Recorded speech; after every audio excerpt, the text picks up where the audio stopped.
We're going to bring in Ari Sussman. Ari, welcome. Three Chord Rye Whiskey. It's good to have you back. Nice one here. Thank you so much. There you are. For Three having Chord is, music man myself, always love this whiskey. But let's talk about Three Chord Rye. Absolutely. So much. Thank you so much for having us. Neil Giraldo is the founder of our company. Amazing guitar player, music producer, had a lot of success in the recording industry. And when he decided to get into the whiskey business, he understood that his music production background prepared him, in a sense, to learn the trade of whiskey blending. And it's been an amazing journey over the past 4 or 5 years, working with a real amazing musical, creative, sort of wild creative force. So in the early conversations with Neil, he spoke a lot about how, as a music producer, he likes to bring musicians from different backgrounds, different areas, different ages, bring them into the same room and see what can be created. There's a little bit of spontaneity there, but over the course of time, you get to work out different parts, you get to work on different harmonies. And when he was telling me this story, it occurred to me that as a whiskey blender and distiller, that's very much what I'm doing on the back end. During maturation, during vatting, during finishing, and then during the final proofing, marrying and proofing and bottling. So we just saw all these really cool parallels, and it began a really amazing relationship over the past half decade or so. We are primarily blenders, very proudly at Three Chord. We are doing distilling. We're putting down several thousand barrels each year of new make spirit with custom mash bills and yeast strains at multiple distilleries across the country. So we're building our own stocks of proprietary whiskeys. And that's fantastic. For those who want to criticize that, I always like to shoot them down. It's like, one thing is, distilling is the science, blending is the art. But you don't expect every chef to grow every ingredient that they cook. It's about sourcing the right ingredients and creating your own product from that. So that's true. That's totally. But laying down your own, but you can also work with a distiller and create your own style. In the case of Three Chord, so I've spent the past 6 years cultivating with Michigan State University rosin rye, bringing rosin rye back from a seed bank. Founded a farm to grow rosin rye on an island where it was originally grown 100 years ago, so it won't cross-pollinate with other ryes. We're going to be using those ryes in our contracted whiskey production. So those categories that people come up with, I think Three Chord has kind of blurred the lines a lot. So we source whiskey, we blend whiskey, we have access to proprietary grains, we make custom mash bills. And there's a lot of different ways to make good liquids, so that's great. Right, exactly. We're whiskey, and that's all good music is experimenting with different styles and bringing it together, right? We give these 50 milliliter beakers out.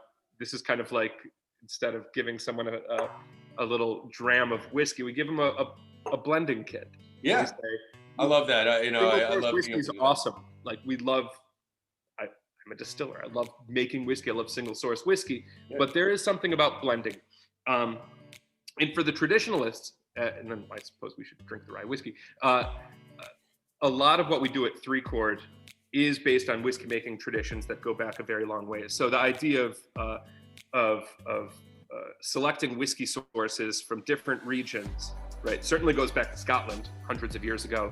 But we've been really nerding out on the portfolios of distilleries like Shenley in the 30s, 40s, and 50s. And you can see that they were very much touting their blend of straight whiskeys as blends of whiskeys from different states. So what we do at Three Chord isn't original, we put our own little spin on it. So today Detroit was most known in Prohibition for bootlegging stuff in from Windsor. So that's that's where this comes from. Amplify Rye. So Amplify Rye is has fidelity to like Prohibition era ryes. And if one of the ways that we get into whiskey is by trying really old whiskeys. And if you live in a place like Detroit, people are pulling old bottles of whiskey out of the bottom of the purple gang, right? right? The Purple Gang historically was the group that would smuggle stuff in from Canada through Detroit. The Bernsteins, the Purple Gang. Yeah, the Purple Gang. Yeah. There was that. There's this whole other part of the Upper Peninsula of Michigan that is still being discovered.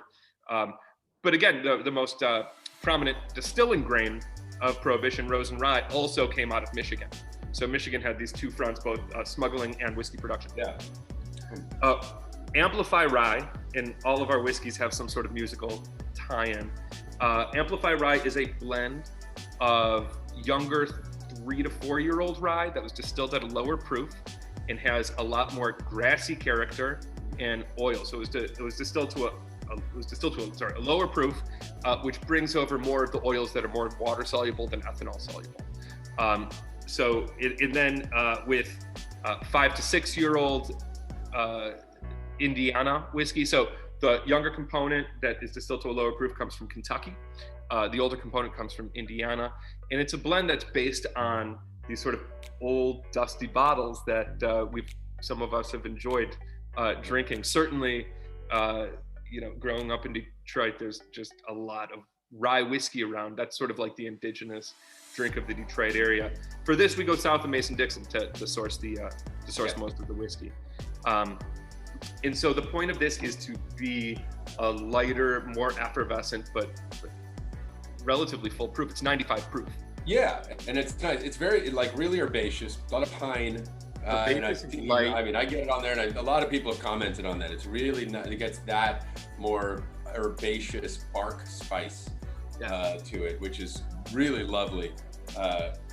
It is a clear rye. You get the caraway is still sitting underneath it all without it being aggressive and overpowering anything. That's totally right. So, to piggyback off some really interesting things that folks have said earlier, this is as far as American rye goes, and we also look at, when we're doing certain styles, we look at the grain like a winemaker would look at their fruit. And my background's originally in winemaking, so distillers not necessarily understanding what varietals of grain they're using was weird to me when I entered the industry from the winemaking industry, right? Because in winemaking, or even in brewing with hop varietals, it would be very strange if the brewer wasn't selecting hop varietals for character. Yeah. And so we very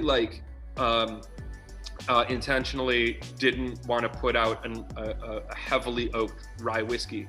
For us, the beauty of rye, which you can argue about what's the most flavorful grain, but rye is like a very full flavored grain that is incredibly versatile, right? Whether you distill it under very high heat, higher than steam heat, like infrared fire, or induction heating on the still, you can generate flavors that you could never get off of a steam-based still. Yeah, every bit of the process matters. I would love to geek out on this with hours. I'm a big fan of what you guys are doing, and need to get more of it out here, and need to find out who distributes Three Chord here in. I'd love to say I'd be happy to blend a barrel with you. We can send you barrel samples and do it on Zoom. You can make your own custom barrel. That sounds awesome. I am definitely going to take you up on that. We are going to be in touch for sure.